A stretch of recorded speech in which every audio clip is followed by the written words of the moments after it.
പ്രിയപ്പെട്ടവരെ, ആദ്യമേ CT സുകുമാരൻ എന്ന് പറയുന്ന വലിയ മനുഷ്യനെ ഓർക്കട്ടെ.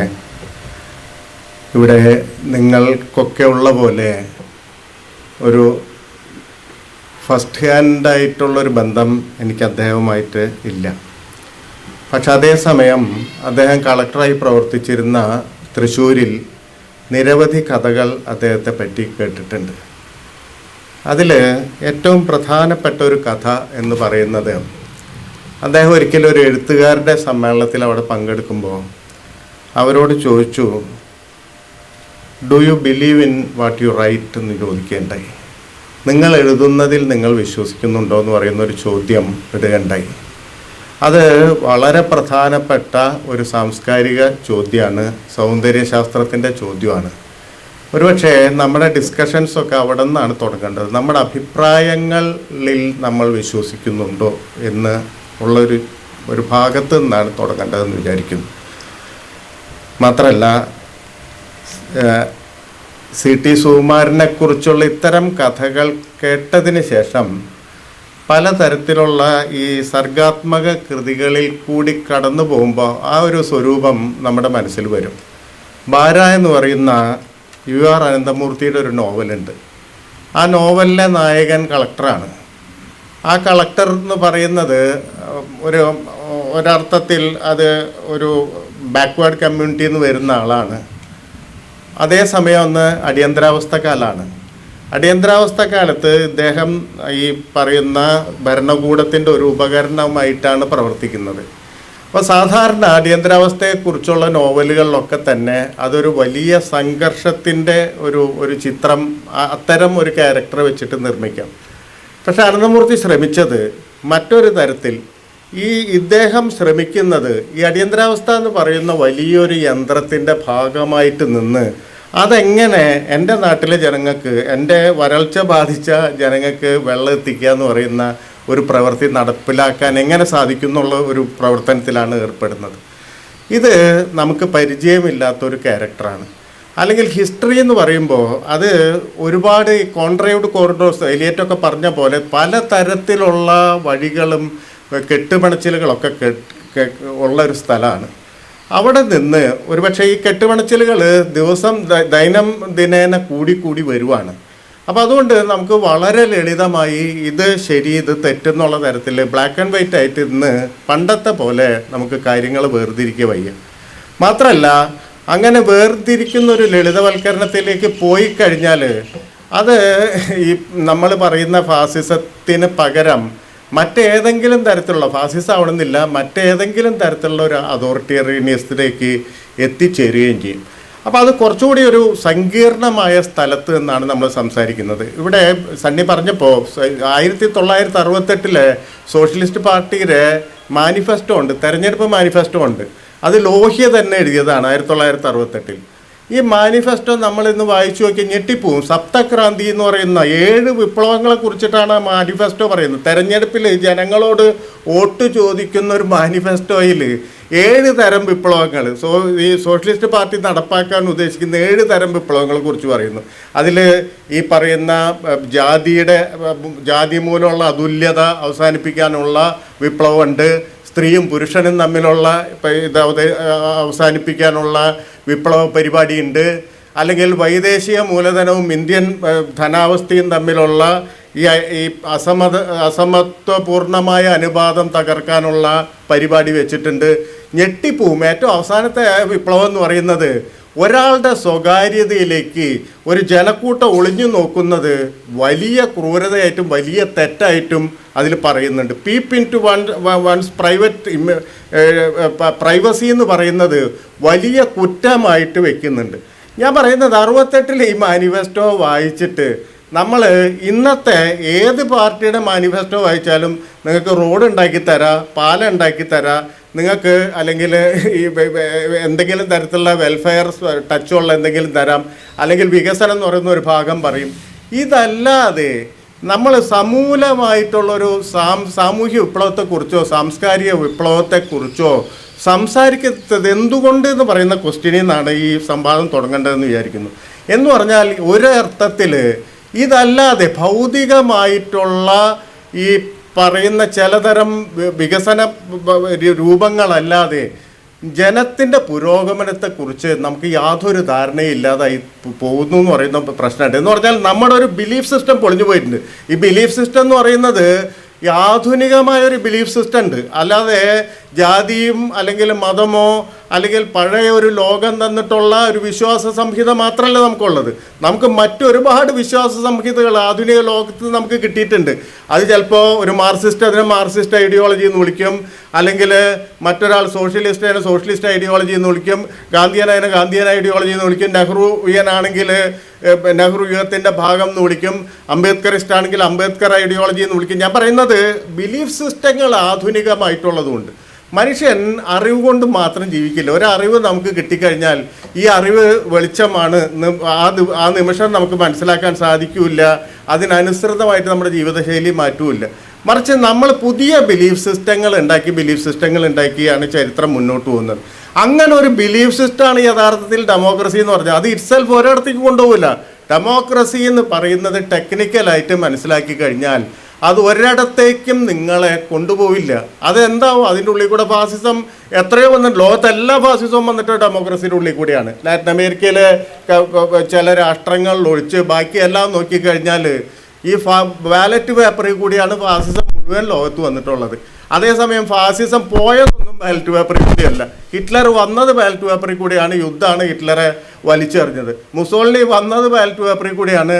യുദ്ധമാണ് മുസോളിനിയെ വലിച്ചെറിഞ്ഞത്. എന്ന് പറഞ്ഞാൽ ജനാധിപത്യ വിരുദ്ധമായിട്ടുള്ള ഒരു തെരയാണ് ഇവരൊക്കെ ഇല്ലാതാക്കിയത്. ഇവരൊക്കെ വന്നത് ജനാധിപത്യം എന്ന് വിളിക്കുന്ന ഈ ബാലറ്റ് പേപ്പറിൻ്റെ ഉള്ളിൽ കൂടിയാണ്. എന്ന് പറഞ്ഞാൽ നമുക്ക് അത്തരം സമീകരണങ്ങൾ വെച്ചിട്ട് നമ്മുടെ ഒരു അവസ്ഥയെ വിലയിരുത്താൻ പറ്റില്ല എന്നുള്ളതാണ് ഏറ്റവും വലിയ പ്രശ്നം. എന്ന് പറഞ്ഞാൽ നമുക്ക് ടെക്സ്റ്റ് ബുക്ക് ഇല്ല. ഇപ്പോൾ നമ്മൾ അനുഭവിക്കുന്ന ഒരു സംഗതിക്ക് ടെക്സ്റ്റ് ബുക്കേ ഇല്ല. നമുക്ക് ഒരു ഡെമോക്രാറ്റിക് പ്രോസസ്സിൻ്റെ ഒരു ടെക്നിക്കൽ ഡെമോക്രസിയുടെ ഉള്ളിൽ വെച്ചെങ്കിലും അവരെ നേരിട്ട് തീരൂ. കാരണം നമ്മൾ അതിൻ്റെ ഉള്ളിലാണ്, നമുക്കതിന് പുറത്ത് സ്ഥലമില്ല. പണ്ട് കാലത്ത് പറയും എന്തിനാ മതത്തിന് ഉപയോഗിച്ചത്, ഈ മതവിരുദ്ധർ മുഴുവൻ മതത്തിൻ്റെ ഇമേജസാണ് ഉപയോഗിച്ചിട്ടുള്ളത്. നമ്മൾ നോക്കിക്കഴിഞ്ഞാൽ കാണാൻ പറ്റും. നമ്മുടെ ഒരു റെബല്യസ്നെസ്സിൻ്റെ ചരിത്രം എടുത്തു കഴിഞ്ഞാൽ അതിൻ്റെ ഉള്ളിൽ മതത്തിൻ്റെ ഇമേജ് ശ്രീനാരായണ ഗുരു എത്രയോ ഉപയോഗിച്ചിരിക്കുന്നു, മറ്റുള്ളവർ എത്രയോ ഉപയോഗിച്ചിരിക്കുന്നു. എന്താ കാരണം എന്ന് പറഞ്ഞാൽ അവർക്ക് പുറത്ത് നിൽക്കാൻ സ്ഥലമില്ല. ഇതിൻ്റെ ഉള്ളിലാണ് എല്ലാം. എതിർക്കുന്നവനും ഉള്ളിൽ നിൽക്കണം, ഇതിന് പുറത്തൊരു സ്ഥലമില്ല. അന്നത്തെ പോലെ നമുക്ക് കമ്മ്യൂണിസോ സോഷ്യലിസോ പുതിയ ഐഡിയോളജീസോ ഒന്നുമില്ല. അതിൻ്റെ ഉള്ളിൽ തന്നെ റെബല്യസ് ആയിട്ടുള്ള ഒരു വിമതത്വത്തിൻ്റെ ഒരു സ്ഥലം ഉണ്ടാക്കിയെടുത്താൽ അതിൻ്റെ ഉള്ളിൽ കയറി നിൽക്കാൻ പറ്റുള്ളൂ. അതുകൊണ്ടാണ് പലപ്പോഴും നമ്മുടെ ചരിത്രത്തിന് നമുക്ക് അതിൻ്റെ വിമതത്വത്തെ കൃത്യമായി മനസ്സിലാക്കാൻ സാധിക്കാതെ പോയത്. അതൊരു വലിയ പ്രശ്നമായിട്ട് ഇന്ത്യൻ ഹിസ്റ്ററിയിൽ അവശേഷിക്കുന്നുണ്ട്. സണ്ണി പറഞ്ഞ പോലെ തന്നെ ഒരു പ്രധാനപ്പെട്ട കാരണം ഇന്ത്യ ഒരു ഇമാജിൻഡ് കൺട്രി, മറ്റ് നാഷൻ സ്റ്റേറ്റ് പോലെ ഒരു ഇമാജിൻഡ് കൺട്രി എന്നതിനേക്കാൾ ഉപരി അതിനൊരു ബലം, മറ്റേത് ജനാധിപത്യപരമായ ബലം ഉണ്ടെങ്കിൽ അതിനർത്ഥം അതിനെ യോജിപ്പിക്കുന്ന ഒരു എത്തിക്കൽ സാധനമായിട്ട് ഭരണഘടന നിന്നു എന്നുള്ളതാണ്. ഇപ്പം ഞാൻ മണിപ്പൂർ പോയി കഴിഞ്ഞാൽ എനിക്ക് ഒരു മണിപ്പൂരിയായിട്ട് യാതൊരു സാമ്യവും ഇല്ല. എൻ്റെ ഭാഷ അയാൾക്ക് മനസ്സിലാവില്ല, അവൾക്ക് മനസ്സിലാവില്ല. അവരുടെ ഭാഷ എനിക്ക് മനസ്സിലാവില്ല. ഞാൻ കഴിക്കുന്നതല്ല അവർ കഴിക്കുന്നത്. അവരുടെ ഭക്ഷണം എനിക്ക് ചിലപ്പോൾ എണ്ണ പിടിക്കില്ല. എൻ്റെ ആഭിമുഖ്യങ്ങളൊന്നും അവർക്ക് ഉണ്ടാവില്ല. പക്ഷേ ഏതോ തരത്തിൽ നമ്മൾ രണ്ടുപേരെയും ബന്ധിപ്പിക്കുന്ന ഒരു ഘടകം പ്രവർത്തിക്കുന്നുണ്ട്. അതെന്താണെന്ന് ചോദിച്ചു കഴിഞ്ഞാൽ യൂറോപ്യൻ നാഷൻ സ്റ്റേറ്റിൻ്റേതുപോലത്തെ ഒരു ഘടനയല്ല. മറിച്ച് യൂറോപ്യരെ മുഴുവൻ പറഞ്ഞത് ഇന്ത്യ ഒരു വിഭജനം കഴിഞ്ഞു 47 10 കൊല്ലം കഴിഞ്ഞത് പൊട്ടിപ്പൊളിഞ്ഞു പോകുന്നതാണ്. നിൽക്കില്ല. ഈ സംഗതി എങ്ങനെ നിൽക്കുക? അവരുടെ ദൃഷ്ടിയിൽ, അവരുടെ ചരിത്രത്തിൻ്റെ രീതിയിൽ നോക്കിക്കഴിഞ്ഞാൽ അത് നിൽക്കില്ല. മറിച്ച് അത് നിന്നു. ഈ നിൽക്കുന്നത് അങ്ങോട്ടും ഇങ്ങോട്ടും ഭാഷ അറിയില്ല, അല്ലെങ്കിൽ വ്യത്യസ്ത വേഷമാണ്, വ്യത്യസ്ത ഭക്ഷണമാണ്. എന്നിട്ട് എങ്ങനെ നിന്നു എന്ന് ചോദിക്കുമ്പോഴാണ് ഈ ഭരണഘടനയുടെ ഒരു പ്രാധാന്യം അതിൻ്റെ ഉള്ളിലാണ് അത് വ്യക്തമാവുന്നത്. അത് ചെയ്തൊരു പ്രധാനപ്പെട്ട കാര്യം എന്ന് പറയുന്നത് അതുവരെ ഉണ്ടായിട്ടുള്ള റെബല്യസ്നെസ്സിനെയൊക്കെ അത് ഔദ്യോഗികവൽക്കരിച്ചൊരു രേഖയിലേക്ക് കയറ്റി വെച്ചു എന്നുള്ളതാണ് ഏറ്റവും പ്രധാനപ്പെട്ട കാര്യം എന്ന് പറയുന്നത്. അപ്പോൾ നമ്മളിപ്പോൾ അതിനെതിരെ വലിയ വെല്ലുവിളി നേരിടുമ്പോൾ ലോകത്തെല്ലാ ആധുനിക പ്രസ്ഥാനങ്ങളും ചെയ്ത പോലെ എന്ന് പറഞ്ഞാൽ ഒരു സ്ഥലത്ത് നിന്ന് നമ്മൾ പുതിയ ജീവിത ദർശനത്തിലേക്ക് നമ്മൾ സാംശീകരിച്ചെടുത്ത എല്ലാത്തരം പുതിയ കാര്യങ്ങളും രൂപീകരിച്ച് അല്ലെങ്കിൽ ഒരു പോട്ടെ നമ്മുടെയൊക്കെ ജീവിതം കഴിച്ചു പോട്ടെ, നമ്മുടെ അടുത്ത തലമുറയും കൂടി ഒരു ബെറ്റർ സ്റ്റേറ്റായിട്ട് ജീവിക്കണം, ഒരു കൂടുതൽ നീതിയുക്തമായ സ്ഥലത്ത് ജീവിക്കണം എന്നാശിക്കുന്നുണ്ടെങ്കിൽ നമ്മൾ ഒരു പുതിയ ദർശനം അവതരിപ്പിക്കുമ്പോൾ യഥാർത്ഥത്തിൽ ചെയ്യുന്നത് അത് വശങ്ങളിൽ നിന്ന് കയറി വരുന്ന ഒരു ദർശനമായിട്ട് നമ്മുടെ മുന്നിൽ നിൽക്കുക മാത്രമല്ല, നമ്മൾ പാസ്റ്റിനെ റീഡെഫൈൻ ചെയ്യുകയാണ്, പാസ്റ്റിനെ പുതിയ രീതിയിൽ കാണുകയാണ്, ഭൂതകാലത്തെ പുതിയ രീതിയിൽ കാണാൻ ശ്രമിക്കുകയാണ്. അപ്പോൾ ആ തരത്തിലാണ് ഇന്ന് ഭൂതത്തിൻ്റെ ഒരു വർത്തമാനപ്പെടൽ എന്ന് പറയുന്നത് നടക്കുന്നത്. എന്തിനാണ് നമ്മൾ ഇടയ്ക്കിടയ്ക്ക് പഴയ കാര്യങ്ങളിലേക്ക് പോകുന്നത്?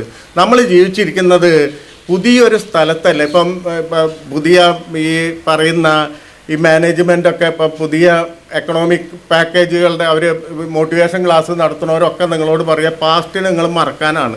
നിങ്ങൾ ലോകത്തിൻ്റെ ഈ സമ്പദ്ഘടന മുഴുവൻ ചലിച്ചുകൊണ്ടിരിക്കുന്നത് എല്ലാ പാസ്റ്റിനെയും മറന്നിട്ടിട്ട് നിങ്ങൾ മുന്നോട്ട് പോകാൻ പറഞ്ഞിട്ടാണ്. അങ്ങനെ വരുമ്പോൾ നിങ്ങൾക്ക് നിങ്ങളെ സ്നേഹിക്കാം, സെൽഫ് ലവ് എന്ന് പറയുന്ന ആശയം പറയും, നിങ്ങളെ തന്നെ സ്നേഹിക്കൂ. ഈ നിങ്ങളെ തന്നെ സ്നേഹിക്കൂ എന്ന് പറയുന്നത് ഏതെങ്കിലും ആത്മാഭിമാനമായിട്ട് ബന്ധപ്പെട്ടിട്ടുള്ള ഒരു കാര്യമൊന്നുമല്ല, മറിച്ച് ഈ വലിയ തരത്തിലുള്ള ഒരു വിപണന ലോകത്തിൽ നിങ്ങളെ ഒരു പുതിയ കസ്റ്റമറായിട്ട് കിട്ടാനുള്ള, അതിലേക്ക് വാലിഡേറ്റ് ചെയ്യാനുള്ള ഒരു സംഗതിയായിട്ട് മാത്രമാണ് അത് വരുന്നത്. ഞാൻ പറയുന്നത് നമ്മൾ പാസ്റ്റിനെ റീഡിഫൈൻ ചെയ്യണം. പാസ്റ്റിനെ റീഡിഫൈൻ ചെയ്യുന്നതാണ് പുതിയ ലോകത്തെ സൃഷ്ടിക്കുന്നതിനുള്ള ഏറ്റവും പ്രധാനപ്പെട്ട കാര്യം. ഇന്നലെ കണ്ട പോലെ എനിക്ക് എൻ്റെ ഭൂതകാലത്തെ കാണാൻ പറ്റില്ല. മാത്രമല്ല ഇന്നലെ കണ്ട പോലെ ഒറ്റ സിംഗിൾ ഐഡിയോളജി വെച്ചിട്ട് പോകാനും പറ്റില്ല. ഒരു ഒറ്റ പ്രത്യയശാസ്ത്രത്തിൽ ലോകത്തെ വ്യാഖ്യാനിക്കാൻ ഇന്ന് സാധ്യമല്ല. ഒരു സിംഗിൾ പ്രത്യയശാസ്ത്രം നിങ്ങൾ കയ്യിലെടുത്തിട്ട് അതിൻ്റെ ഉള്ളിലെ ടൂൾസിൻ്റെ ഉള്ളിൽ നിങ്ങൾക്ക് പിടിക്കാൻ പറ്റില്ല.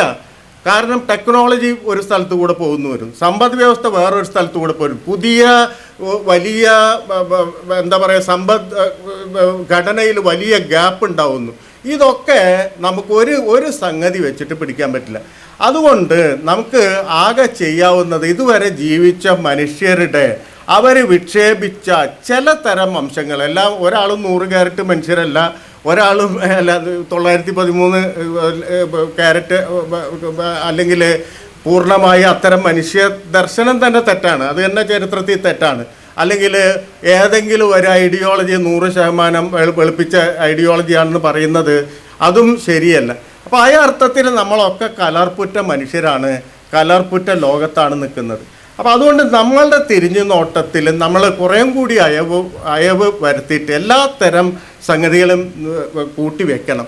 അതിൻ്റെ കാരണം എന്താണെന്ന് വെച്ച് കഴിഞ്ഞാൽ നമുക്ക് എതിർ നിൽക്കുന്നു എന്ന് നാം പറയുന്ന ഈ ഫാസിസ്റ്റ് വ്യവസ്ഥ എന്ന് പറയുന്നത് അവിടെ തന്നെ നിൽക്കുന്ന ഒന്നല്ല.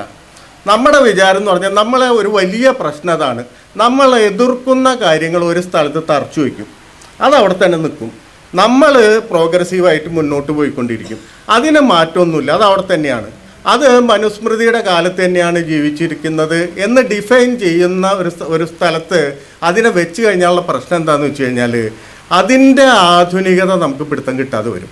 അതിൻ്റെ ആധുനികത പിടുത്തം കിട്ടിയില്ലെങ്കിൽ കേരളം പോലെയുള്ള ഒരു പ്രദേശത്ത്, ഇപ്പോൾ കേരളത്തിൻ്റെ രാഷ്ട്രീയം നോക്കിക്കഴിഞ്ഞാൽ കേരളത്തിൽ ചിത്പാവൻ ബ്രാഹ്മിൻ പോലെയുള്ള ഒരു വലിയ ബ്രാഹ്മിൻ ആയിട്ടുള്ള ആളില്ല, പക്ഷേ ബ്രാഹ്മണ്യുണ്ട്.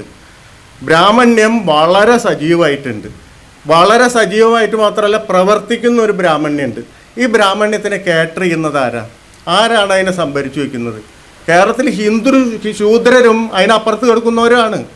അപ്പോൾ അതെന്തുകൊണ്ടെന്ന് മനസ്സിലാക്കുമ്പോൾ നമുക്ക് ഇവരെ ഒരു സ്ഥലത്ത് വെച്ചാൽ പോരാ. ഇത് എന്ന് പറയുന്ന സ്ഥലത്ത് തന്നെ ഇരിക്കുന്നു ഫാസിസം.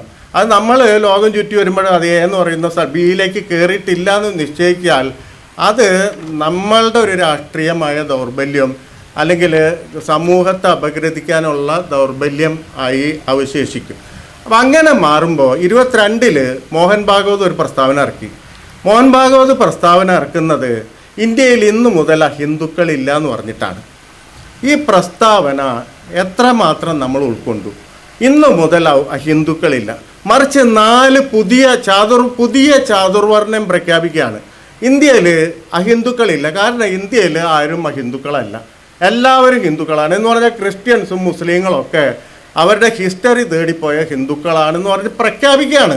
എല്ലാവരും അഹിന്ദുക്കളാണ്. ഹിന്ദുക്കളാണ്. അഹിന്ദുക്കൾ എന്ന് പറയുന്ന പദം RSS ഇനി ഉപയോഗിക്കില്ല എന്നാണ് പറഞ്ഞത്. പക്ഷേ 4 തരം ഹിന്ദുക്കളുണ്ട്. ആദ്യത്തേത് പ്രൗഡ് ഹിന്ദു, അഭിമാന ഹിന്ദു. എന്താ അഭിമാന ഹിന്ദു? നമ്മൾ ഈ പറയുന്ന ഈ നമ്മൾ ബ്രാഹ്മണിസത്തിൻ്റെ, അതായത് ബ്രാഹ്മണിസമായി തിരിച്ചറിഞ്ഞ് പ്രയോഗിക്കുന്ന മനുഷ്യരാണ് ഈ പ്രൗഡ് ഹിന്ദു എന്ന് പറയുന്ന മനുഷ്യർ. രണ്ടാമത്തത് അദ്ദേഹം പറഞ്ഞത് റിലക്റ്റൻ്റ് ഹിന്ദു എന്ന് പറയുന്ന, വിമുഖ ഹിന്ദു എന്ന് പറയുന്ന ഒരു വകുപ്പാണ്. വിമുഖ ഹിന്ദു എന്ന് പറഞ്ഞാൽ അയാൾ ഹിന്ദു മതത്തിൽ ജനിച്ചിട്ടുണ്ടാവും, അയാൾ ഹിന്ദു മതത്തിൻ്റെ ഉള്ളിലായിരിക്കും ജനിച്ചത്. പക്ഷേ ഹിന്ദു മതത്തിൻ്റെ യാതൊന്നും അയാൾക്ക് അറിയില്ല. അതിൻ്റെ ഫിലോസഫിക്കലായിട്ടുള്ള എന്തൊക്കെ അസറ്റ് അതിനുണ്ട് അറിയില്ല, റിച്വലിസ്റ്റിക് ആയിട്ട് എന്തൊക്കെ അസറ്റ് അതിനുണ്ട് അറിയില്ല, അല്ലെങ്കിൽ അതിന് എന്തൊക്കെ മറ്റ് ഘടകങ്ങളുണ്ട് അതൊന്നും അറിയില്ല. അങ്ങനത്തെ മനുഷ്യരാണ് റിലക്റ്റൻ്റ് ഹിന്ദു എന്ന് ഭാഗവത് വിളിക്കുന്നത്. മൂന്നാമത്തെ അൺഫ്രണ്ട്ലി ഹിന്ദു ആണ്. അൺഫ്രണ്ട്ലി ഹിന്ദു എന്ന് പറഞ്ഞാൽ ഈ പറയുന്ന പ്രൗഡ് ഹിന്ദുവിന്, അഭിമാനി ഹിന്ദുവിന് ഓപ്പോസിറ്റ് നിൽക്കുന്ന എല്ലാവരുമാണ്. ആ ഓപ്പോസിറ്റ് നിൽക്കുന്ന എല്ലാവരും എന്ന് പറഞ്ഞാൽ നമുക്കറിയാം. അപ്പം വി ആർ അവർ നാഷൻഹുഡ് ഡിഫൈൻഡ് എന്നൊക്കെ പറയുന്ന പുസ്തകത്തിൽ വളരെ വിശദമായിട്ട് ഗോൾവാൾക്കർ ആരെയൊക്കെ ഇന്ത്യയിൽ നിന്ന് ഒഴിവാക്കണം, സവർക്കർ തൊട്ടിങ്ങട്ട് പറയുന്നുണ്ട് ആരെയൊക്കെ ഇന്ത്യയിൽ ഉൾപ്പെടുത്തണം, ആരെയൊക്കെ ഇന്ത്യയിൽ നിന്ന് പുറത്താക്കണം എന്ന് പറയുന്ന കാര്യം വളരെ വിശദമായിട്ട് പറയുന്നുണ്ട്.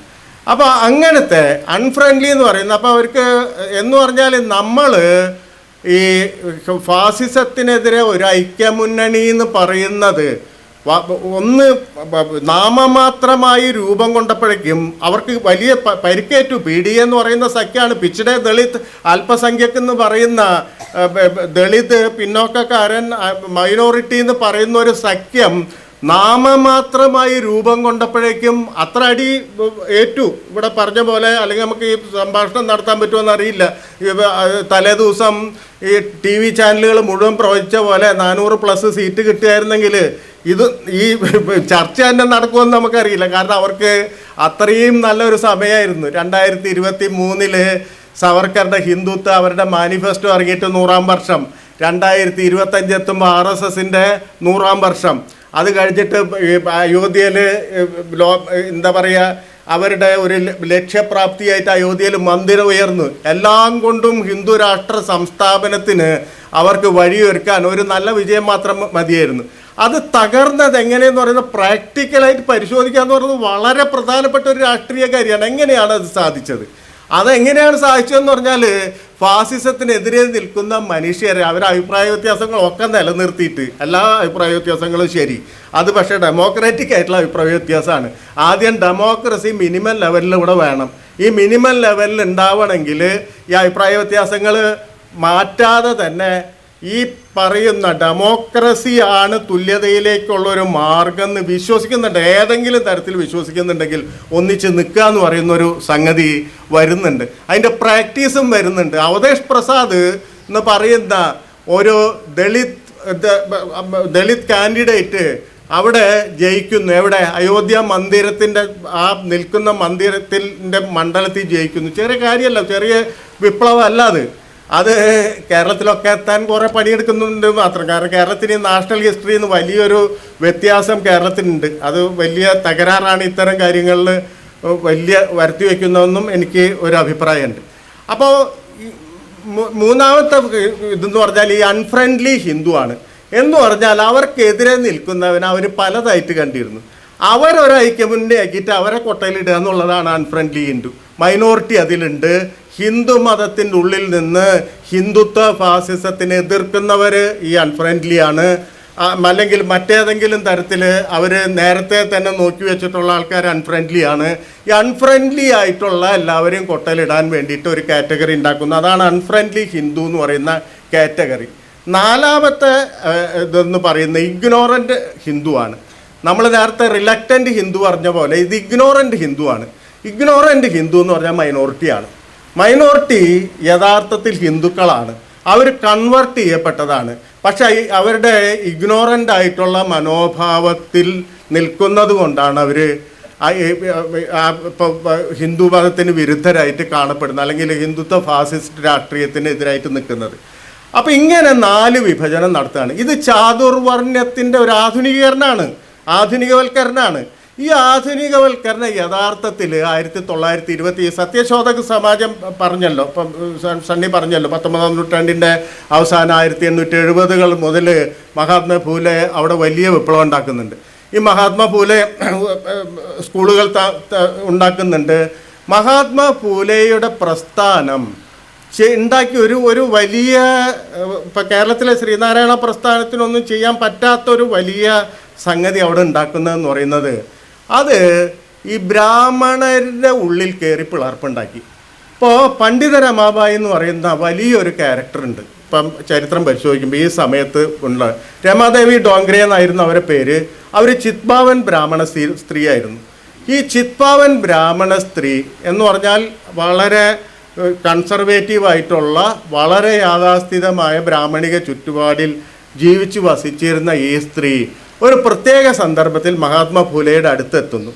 അവർ ഈ ബ്രാഹ്മണിസത്തിനെതിരാവാൻ തുടങ്ങുന്നു. അവിടെയാണ് തിലകൻ്റെ ഏറ്റവും ആദ്യത്തെ ഒരു വലിയ രംഗപ്രവേശം എന്ന് പറയുന്നത് രമാബായിനെ എതിർത്തിട്ടാണ്. രുക്മാബായി, രമാബായി, അങ്ങനെ 2-3 സ്ത്രീകളുടെ കേസുകളുമായിട്ട് ബന്ധപ്പെടുത്തിയിട്ടാണ് തിലകൻ്റെ വളർച്ച ഇന്ത്യയിൽ ഉണ്ടാകുന്നത്. തിലകൻ്റെയും ബ്രാഹ്മണിസത്തിൻ്റെയും ഒരു പുതിയ ആധുനിക ബ്രാഹ്മണിസത്തിൻ്റെയും വളർച്ച ഇന്ത്യയിൽ ഉണ്ടാകുന്നത്. അപ്പോൾ ഈ രമാബായിയെ വളരെ എതിർക്കുന്നു. രമാബായി ഒരു സന്ദർഭത്തിൽ ഹിന്ദുമതം വിട്ട് ക്രിസ്തു മതത്തിൽ ചേരുന്നുണ്ട്. അങ്ങനെ പണ്ഡിത രമാബായി എന്നുള്ള പേരൊക്കെ അവർക്ക് ആർജിക്കുന്നുണ്ട്. അവർ ചിക്കാഗോയിൽ വിവേകാനന്ദൻ പങ്കെടുത്ത അതേ സർവമത സമ്മേളനത്തിൽ പങ്കെടുത്ത സ്ത്രീയാണ്. ആ സർവമത സമ്മേളനത്തിൽ അവർ സംസാരിച്ച Vivekanandan brothers and sisters of America, ഇന്ത്യയിലെ മതങ്ങൾ ഉണ്ടാക്കുന്ന ഐക്യം എന്നതിനെ പറ്റിയൊക്കെയാണ് സംസാരിച്ചത്. എങ്കിൽ മതം എങ്ങനെയാണ് ഒരു സമുദായത്തിനെ പിളർക്കുന്നത് എന്ന് പറയുന്ന കാര്യമാണ് പണ്ഡിത രമാബായി അവിടെ പ്രസംഗിക്കുന്നത്. ഞാൻ പറയുന്നത് അങ്ങനെ നേരിട്ട് ഇതിൻ്റെ ഉള്ളിൽ പിളർപ്പുണ്ടാക്കുന്നുണ്ട്. ഈ ബ്രാഹ്മണ ഫോർട്ട് എന്ന് വിളിക്കാവുന്ന ഒരു സ്ഥലത്ത്, ബ്രാഹ്മണ കോട്ട എന്ന് വിളിക്കാവുന്ന ഒരു സ്ഥലത്ത് അത് പിളർപ്പുണ്ടാക്കുന്നുണ്ട്. അതുകൊണ്ട് വളരെ പെട്ടെന്ന് സവർക്കർ ഈ 24 തൊട്ട് 37 വരെ ഈ രത്നഗിരി ജില്ലയിൽ താമസിക്കുമ്പോൾ, ജില്ലാ തടവിൽ ആയിട്ട് താമസിക്കുന്ന, ചരിത്രത്തിലേക്ക് ഞാൻ പോകുന്നില്ല, മാപ്പ് എഴുതി കൊടുത്ത് പുറത്തു വന്നപ്പോൾ ബ്രിട്ടീഷുകാർ വിട്ടയക്കുന്നു. പക്ഷേ ബ്രിട്ടീഷുകാർക്ക് ഒരു പ്രശ്നമുണ്ട്. അവർ ലോകത്ത് മുഴുവൻ പറഞ്ഞിട്ടുള്ള കുലീനമായ നിയമവ്യവസ്ഥയാണ് ഞങ്ങളുടേതാണ്. അപ്പോൾ കുലീനത ഇതിൽ തകർന്നാലോ എന്ന് വിചാരിച്ചിട്ട് അവർ ചെറിയ വിലക്കുകൾ വെച്ചു. ഒന്ന്, രത്നഗിരി ജില്ല വിട്ട് പോകാൻ പാടില്ല. രണ്ടാമത്തത്, രാഷ്ട്രീയ പ്രവർത്തനം പാടില്ല, പ്രത്യക്ഷ രാഷ്ട്രീയ പ്രവർത്തനം പാടില്ല. അങ്ങനെ 24 മുതൽ 37 വരെ ഈ രത്നഗിരി ജില്ലയിൽ സവർക്കർ ഒരു വലിയ പരീക്ഷണം നടത്തുന്നുണ്ട്. അതാണ് യഥാർത്ഥത്തിൽ ഹിന്ദുത്വത്തിൻ്റെ ലബോറട്ടറി എന്ന് പറയുന്നത്. നമ്മൾ ചിലി ഈ പറയുന്ന ആഗോളവൽക്കരണത്തിൻ്റെ ലബോറട്ടറി ആയിട്ട് സെബാസ്റ്റ്യൻ പിഞ്ഞാറയുടെ കാലത്ത് ചിലിയിൽ നടത്തിയ പരീക്ഷണങ്ങൾ, അതുവഴി പിന്നീട് അത് റെയ്ഗനും താച്ചറും ഒക്കെ ഏറ്റെടുക്കുക വഴിയാണ് ലോകത്ത് മുഴുവൻ വ്യാപിച്ചതെന്ന് പറയും. അങ്ങനെ യഥാർത്ഥത്തിൽ ഈ പറയുന്ന കൊല്ലങ്ങളിൽ 10-13 വർഷം ഈ രത്നഗിരി ജില്ലയിൽ ഒരു പരീക്ഷണം നടത്തുന്നുണ്ട്. അപ്പോൾ സവർക്കർ ഏറ്റവും കൂടുതൽ എതിർപ്പ് നേരിടേണ്ടി വന്നത് മനുസ്മൃതിക്ക് വേണ്ടി വാദിക്കുന്ന ബ്രാഹ്മണരിൽ നിന്നാണ്. ഇത് നമ്മൾ മനസ്സിലാക്കണം. കൺസർവേറ്റീവ് എന്ന് വിളിക്കുന്ന ഈ ശ്രുതി സ്മൃതി പുരാണോക്ത ബ്രാഹ്മണരിൽ നിന്നാണ് സവർക്കർക്ക് ഏറ്റവും കൂടുതൽ എതിർപ്പ് നേരിടേണ്ടി വന്നത്. സവർക്കർ ആദ്യം ചെയ്തത് ഈ ഗോസംരക്ഷണ സംഗതിനെ ഒരു ആധുനികമായിട്ട് പറയാണ്. സവർക്കർ പറഞ്ഞു, പശുവിന് ഏതെങ്കിലും കുഞ്ഞുണ്ടെങ്കിൽ അത് ആ കാളക്കുട്ടി മാത്രമാണ്, അല്ലാതെ ഹിന്ദുക്കളൊന്നുമല്ല. ഇനി പശു എല്ലാവരും ദേവമാതാവാണെങ്കിൽ 33 കോടി ദൈവങ്ങളും പശു പെറ്റുണ്ടായതാണെന്ന് നിങ്ങൾ നാളെ നിങ്ങളുടെ ഗ്രന്ഥങ്ങൾ മാറ്റി എഴുതും. അങ്ങനെ പശുവിനെ ബാഷ് ചെയ്തുകൊണ്ടാണ് സവർക്കർ രംഗത്ത് വരുന്നത്. മാത്രമല്ല, ഒരു സന്ദർഭത്തിൽ ബ്രാഹ്മണനോട് പശു ഇറച്ചി തിന്നാൻ ആവശ്യപ്പെടുന്നുണ്ട്. ഇന്ത്യയിൽ ഹിന്ദുരാഷ്ട്രം വരുമ്പോൾ എന്ന് പറഞ്ഞാൽ സവർക്കർ ഉദ്ദേശിക്കുന്നത് ഇന്ത്യ സ്വതന്ത്രമാവുന്ന ഘട്ടത്തിൽ തന്നെ ഹിന്ദുരാഷ്ട്ര സ്ഥാപിക്കുക എന്നുള്ളൊരു സംഗതിയാണ് വരുന്നത്. ആ സമയത്ത് ഭക്ഷ്യക്ഷാമം ഉണ്ടാവും. കാരണം സവർക്കർ ഇവിടുത്തെ സമ്പദ് വ്യവസ്ഥയും ക്ഷാമത്തെ പറ്റിയൊക്കെ അറിയാം, വിതരണത്തെ പറ്റിയൊക്കെ. അതുകൊണ്ട് ഭക്ഷ്യക്ഷാമം തീർക്കാനുള്ള ഏറ്റവും പ്രധാനപ്പെട്ട കാര്യം എന്ന് പറഞ്ഞാൽ ഈ ബ്രാഹ്മണർ മുഴുവൻ പശുമാംസം തിന്ന് കഴിയണമെന്നാണ്. അപ്പോൾ സവർക്കറും പശുമാംസം ഭക്ഷിച്ചിരുന്ന ഒരാളാണ്. സവർക്കർ ആദ്യം ഗാന്ധി കാണുമ്പോൾ ഗാന്ധി സസ്യ ബുക്കും സവർക്കർ മാംസ ബുക്കുമാണ്. എന്ന് പറഞ്ഞാൽ സവർക്കർ ചെമ്മീൻ തിന്നുകൊണ്ടിരിക്കുമ്പോഴാണ് ഗാന്ധി കാണുന്നത്. ഗാന്ധി അന്നത്തെ സനാതന വിശ്വാസിയായതുകൊണ്ട് ഞെട്ടിപ്പോകുന്നുണ്ട്. അപ്പോൾ സവർക്കർ പറയും, ഞാൻ അടുത്തതായിട്ട് പൊരിച്ച് തിന്നാൻ പോകുന്ന ബ്രിട്ടീഷുകാരെയാണ്. ഈ ബ്രിട്ടീഷുകാരെ പൊരിച്ച് തിന്നെങ്കിൽ എനിക്ക് കുറച്ച് മസിലൊക്കെ വേണം. ഈ മസിലിന് നിങ്ങളെ മാതിരി ഈ എന്താ സസ്യം കഴിച്ചിട്ട് പറ്റില്ല. പക്ഷെ നമുക്കറിയാം സവർക്കർ അല്ല ബ്രിട്ടീഷുകാരോട് എതിരിട്ടത്. ചരിത്രം നോക്കുമ്പോൾ അറിയാം. ഞാൻ പറയുന്നത് ഇങ്ങനെ സിംഗിൾ ഇൻസിഡൻസ് എടുത്തു കഴിഞ്ഞാൽ നമ്മൾ വിശ്വസിക്കുന്ന നവോത്ഥാന മൂല്യങ്ങളുടെ ഒക്കെ പ്രതിനിധിയായിട്ട് സവർക്കർ നമുക്ക് തോന്നും. പന്തിഭോജനം നടത്തുന്നുണ്ട്. പതീത് പവൻ ക്ഷേത്രം മഹറുകൾക്കും ബാങ്കികൾക്കും ചമറുകൾക്കുമായിട്ട് തുറന്നു കൊടുക്കുന്നുണ്ട്.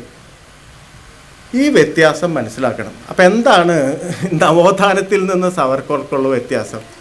ഒരു വ്യത്യാസമുള്ളൂ. സവർക്കർ ഈ പറയുന്ന സ്മൃതി ശ്രുതി പുരാണോക്ത ബ്രാഹ്മണിസത്തെ മതത്തിലേക്ക് മൊത്തം വ്യാപിപ്പിക്കുക, മതത്തിൻ്റെ മറ്റേ അതിൻ്റെ അതിർത്തി വരെ വ്യാപിപ്പിക്കാൻ ഒരു ഹിന്ദു റേസിസം ആക്കി മാറ്റാൻ ശ്രമിച്ചു.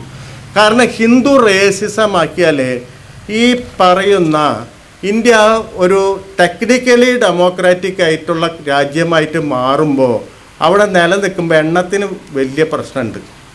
സവർക്കർ മനുസ്മൃതിവാദികളോട് പറയുന്നുണ്ട്, ഇപ്പോൾ 22 കോടിയാണ് ഇന്ത്യയിലെ ഹിന്ദുക്കളുടെ എണ്ണം, അന്നത്തെ കണക്കാണ്. നമ്മളാകെ 7 കോടിയുള്ളൂ. ഏത് ഈ സവർണർ. ബാക്കി മുഴുവൻ ദളിതരും ബാക്ക്വേർഡ് കമ്മ്യൂണിറ്റിയാണ്. അവരെ നിങ്ങൾ ഒഴിച്ചിട്ടിട്ട് ഈ പറയുന്ന വോട്ട് കുത്തി ജയിക്കുന്ന സ്ഥലത്തേക്ക് പോയാൽ ആരും നിങ്ങൾക്ക് വോട്ട് ചെയ്യും?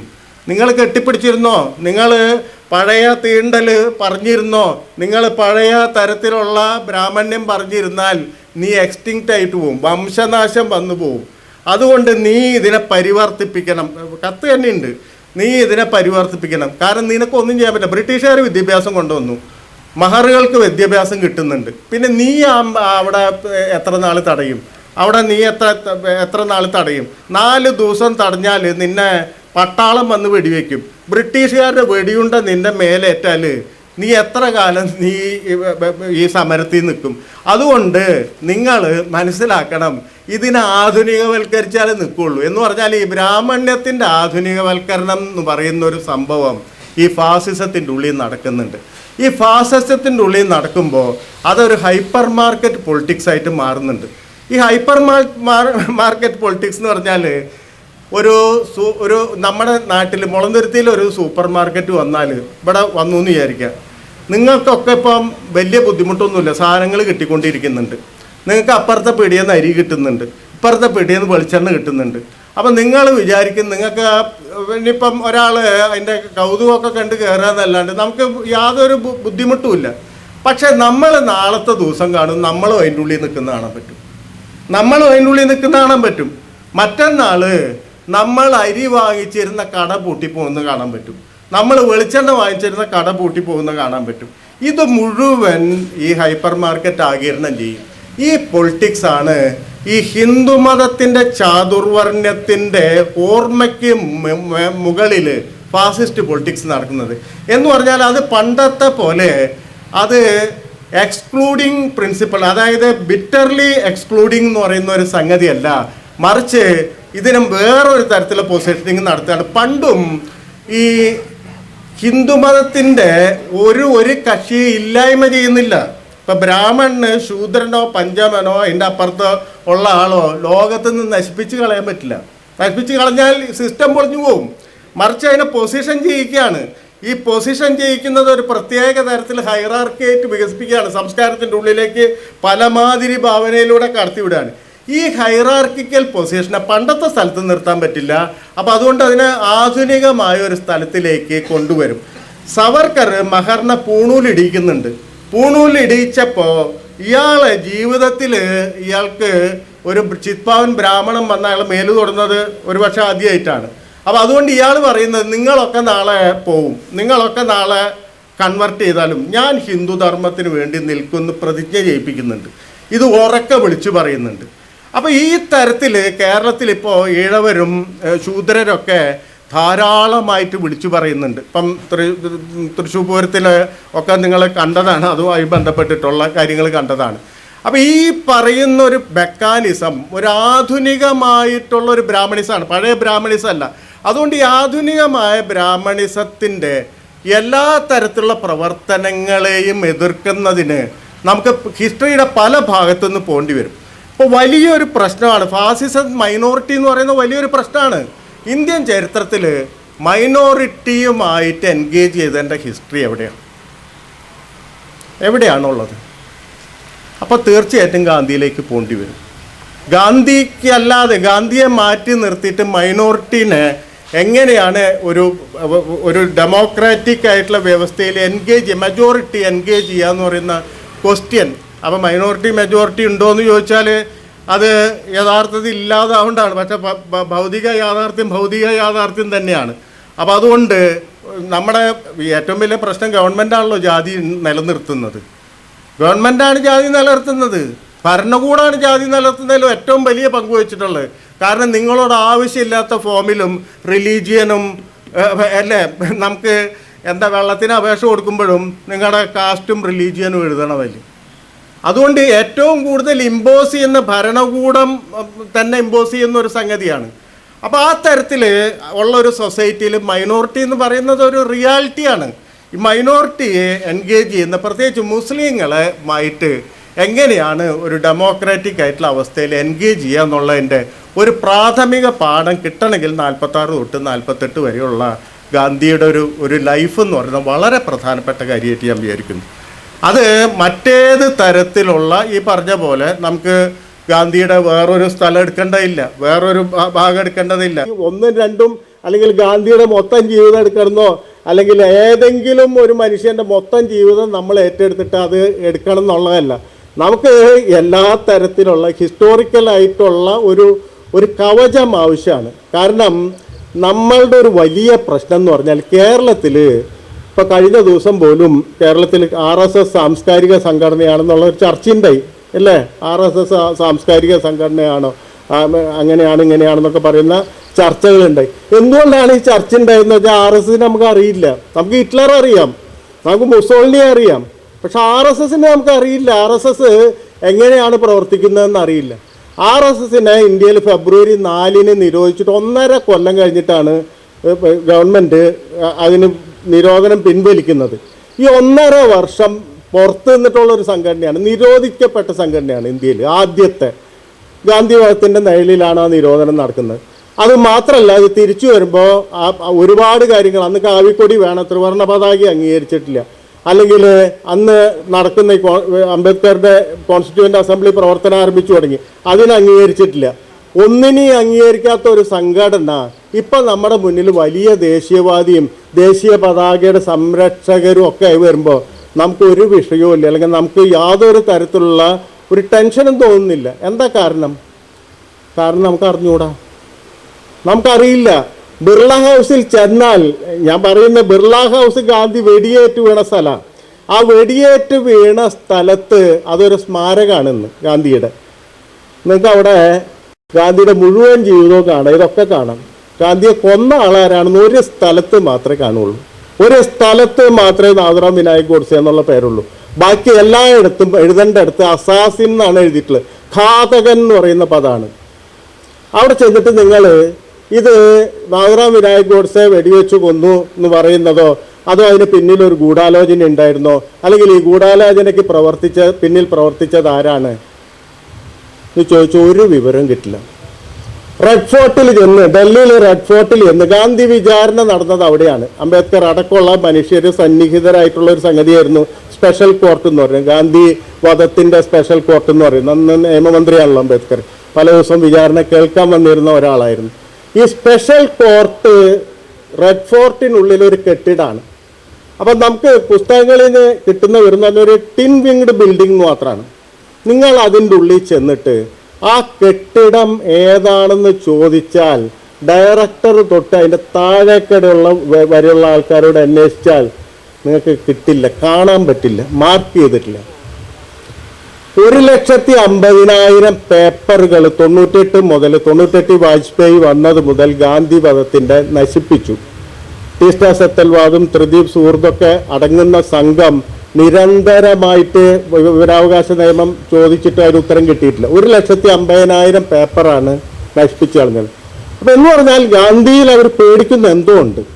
ആ പേടിക്കുന്ന എന്തോ ഉണ്ടെന്ന് പറയുന്നത് വളരെ പ്രധാനപ്പെട്ട കാര്യമായിട്ട് നമ്മൾ എടുക്കണം. എന്ന് പറഞ്ഞാൽ ഗാന്ധി ഈ പറയുന്ന തരത്തിൽ സനാതന ഹിന്ദുവായിരുന്നു, വർണ്ണാശ്രമങ്ങളിൽ വിശ്വസിച്ച, ഇതൊക്കെ നിൽക്കുമ്പോഴും ഫാസിസത്തിനെ പേടിപ്പിക്കുന്ന എന്തോ ഒന്ന് അതിലുണ്ട്. അപ്പം അത് കണ്ടെടുക്കുക എന്ന് പറയുന്നത് വളരെ പ്രധാനപ്പെട്ടതാണ്. അതുകൊണ്ടാണ് ഈ പറയുന്ന തരത്തിൽ ഫാസിസത്തിനെതിരെയുള്ള ഒരു ടൂൾ, അല്ലെങ്കിൽ ജനാധിപത്യത്തെ, ഫാസിസം പൊക്കോട്ടെ, ജനാധിപത്യത്തെ അർത്ഥവത്താക്കുന്ന ടൂൾ എന്ന് പറയുന്നത് നമുക്ക് ഒരു സ്ഥലത്ത് പോയി കിട്ടില്ലെന്ന്. ഒരു ഐഡിയോളജി മാത്രം വെച്ചിട്ട് ഒരു പ്രത്യേക രീതിയിൽ സൊസൈറ്റീനെ അനലൈസ് ചെയ്യാം, എൻ്റെ കയ്യിൽ എല്ലാ ടൂളും ഉണ്ടെന്ന് വിചാരിച്ചാൽ ലോക യാഥാർത്ഥ്യം കിട്ടില്ല.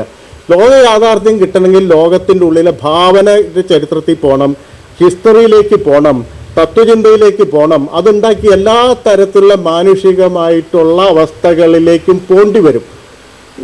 അതുകൊണ്ടാണ് നമുക്കിപ്പോൾ തിരിഞ്ഞു നോക്കുമ്പോൾ ഇപ്പം മതത്തിൻ്റെ ഉള്ളിലായിരുന്നു അക്കാമഹാദേവിയും ബസവണ്ണയും ഒക്കെ പ്രവർത്തിച്ചിരുന്നത്.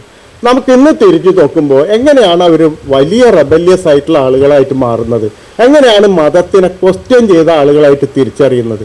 അത് ഇന്നിൻ്റെ വെളിച്ചത്തിലാണ് ആ ജാതി വിരുദ്ധത അംബേദ്കറും അതിനുശേഷമുള്ള മനുഷ്യരും ഒരുപാട് തരത്തിലുള്ള മനുഷ്യർ ജനിച്ച ശേഷമാണ് നമുക്ക് തിരിഞ്ഞു നോക്കുമ്പോൾ ഇയാൾ ഇങ്ങനെയായിരുന്നു, ഇവൾ ഇങ്ങനെയായിരുന്നു, ഇവർ ചോദ്യം ചെയ്തത് ഇങ്ങനെയായിരുന്നു. വചനകവിത എന്ന് പറയുന്ന 12ാം നൂറ്റാണ്ടിലെയും 13ാം നൂറ്റാണ്ടിലെയും കർണാടകത്തിലെ ചരിത്രം നോക്കിക്കഴിഞ്ഞാൽ മുഴുവൻ ജാതി വിരുദ്ധമായിട്ടുള്ള പ്രക്ഷോഭമായിരുന്നു. പക്ഷെ അവർ കൂടല സംഗമദേവ എന്ന് വിളിക്കും, അല്ലെങ്കിൽ ചെന്നമല്ലികാർജുന എന്നുള്ള വരി ഉണ്ടാവും അതിൻ്റെ ഉള്ളിൽ. ഭക്തിയുടെ വേറൊരു തരത്തിൽ ദൈവവുമായിട്ടുള്ള ബന്ധം പറയുന്ന വരികളുണ്ടാവും. പക്ഷെ ബാക്കിയെല്ലാം അതിൻ്റെ ഉള്ളിൽ ഈ പറഞ്ഞ പോലെ സ്ഫോടനാത്മകമായിട്ടുള്ള അമ്പലങ്ങളെ ചീത്ത വിളിക്കുന്ന, ബ്രാഹ്മണ്യത്തെ തകർക്കുന്ന ഒരു സംഗതിയാണ്. മാർക്സ് പറഞ്ഞു അടിത്തറ മേൽപ്പുറ സിദ്ധാന്തം. അതുകൂടി പറഞ്ഞിട്ട് നമുക്ക് നിർത്താം, സമയം ധാരാളമാവുന്നു, ഈ മഴയും വരുന്നുണ്ട്. ഈ അടിത്തറ മേൽപ്പുറ സിദ്ധാന്തം മാർക്സ് പറയുന്നത് നമുക്കറിയാം. ഈ യാന്ത്രികമായിട്ട് പലപ്പോഴും മാർക്സിസ്റ്റുകൾ യാന്ത്രികമായിട്ട് പറഞ്ഞു വരുന്ന ഒരു സംഗതിയാണ്. എന്ന് പറഞ്ഞാൽ സാമ്പത്തിക ഉപാധികൾ മാറുമ്പോൾ സംസ്കാരം താനെ മാറും എന്ന് പറയുന്നൊരു സംഗതി. അതിൻ്റെ അടിത്തറ എന്ന് പറയുന്നത് സാമ്പത്തിക ബന്ധങ്ങളാണ്. അതിൽ വ്യത്യാസം വരുത്തി കഴിഞ്ഞാൽ ഉപരിഘടന മാറും എന്ന് പറയുന്നത്. അംബേദ്കർ ആ സമയത്ത് ഒരു കാര്യം പറയുന്നുണ്ട്, മാർക്സിസ്റ്റുകളുമായിട്ടുള്ള സംവാദത്തിൽ ഒരു കാര്യം പറയുന്നുണ്ട്. നിങ്ങൾക്കൊരു വീട് പണിയണമെങ്കിൽ അടിത്തറ തൊട്ട് പണിയണം, അടിത്തറ പണിതിട്ട് മുകളിലേക്ക് പോകണം.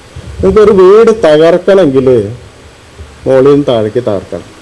എന്ന് പറഞ്ഞാൽ സാംസ്കാരികമായിട്ടുള്ള ഒരു തകർക്കൽ ആവശ്യമുണ്ട് ഇതിൻ്റെ ഉള്ളിൽ. അതാണ് ഫാസിസത്തിനെതിരെയുള്ള ഒരു വലിയ സംഗതി എന്ന് പറഞ്ഞാൽ. ഈ തകർക്കൽ നമ്മൾ ചെയ്യുമ്പോൾ തകർക്കുന്ന അവസരത്തിൽ എന്ന് പറഞ്ഞാൽ എല്ലാതും ഫാസിസ്റ്റ് വിരുദ്ധ പ്രവർത്തനം എന്ന് പറഞ്ഞാൽ അതിൻ്റെ ഉള്ളിലേക്ക് ചിലപ്പോൾ ഒരു കല്ലെടുത്ത് എറിയുന്നതായിരിക്കും, ചിലപ്പോൾ അതിൻ്റെ ഉള്ളിൽ ഒരു ചെറിയ ഒരു മണൽത്തരി അതിൽ നിന്ന് വേർതിരിക്കുന്നതായിരിക്കും. അല്ലാതെ ഈ കൊട്ടുകളി കൊണ്ടടിക്കുന്നതാണ് വലിയ പ്രവർത്തനം, ചെറുതായി എൻ്റെ കയ്യിലുള്ള ആണി കൊണ്ട് കുത്തുന്നത് ചെറിയ പ്രവർത്തനം അല്ല എന്ന് പറയാൻ പറ്റില്ല. അപ്പം അതുകൊണ്ട് സകല ഓർമ്മകളും ഇന്ത്യയിലെ ഈ പറയുന്ന തരത്തിൽ സമത്വത്തിലേക്ക് നയിക്കാൻ പ്രാപ്തമായ എല്ലാ ഓർമ്മകളെയും സമാഹരിക്കുന്നത് വഴിയും അത് പ്രക്ഷോഭിക്കുന്നത് വഴിയും, അതെല്ലാം തമ്മിൽ ഐക്യത്തിലിരിക്കണമെന്നൊന്നുമില്ല, അത് തമ്മിലുള്ള ഒരു വലിയ തരത്തിലുള്ള സംവാദങ്ങൾ രൂപീകരിക്കുന്നതും വഴിയും മാത്രമേ മറിച്ച് ഈ ഫാസിസത്തിന് തകർക്കാൻ പറ്റുള്ളൂ. അതിന് ഏറ്റവും പ്രധാനപ്പെട്ട കാര്യം എന്ന് പറയുന്നത് കണ്ടംപറൈസ് ചെയ്യാൻ, നമ്മൾ ഈ മൊമെൻറ്റിൽ നിൽക്കുക എന്ന് പറയുന്നതാണ്. ഈ മൊമെൻറ്റിൽ നിൽക്കുമ്പോൾ നമ്മുടെ പിന്നിൽ പാസ്റ്റ് ഉണ്ട്, അതില്ല എന്ന് പറയരുത്. ആ പാസ്റ്റ് നമ്മിൽ കൂടിയാണ് ഭാവിയിലേക്ക് പോവുക. എന്ന് പറഞ്ഞാൽ ഒരു ഭൂതത്തിന് ഭാവിയോട് സംസാരിക്കണമെങ്കിൽ നമ്മൾ എന്ന് പറയുന്ന ഒരു ഇടനില വേണം. ആ ഇടനിലയിലാണ് യഥാർത്ഥത്തിൽ നമ്മൾ നിൽക്കുന്നത്.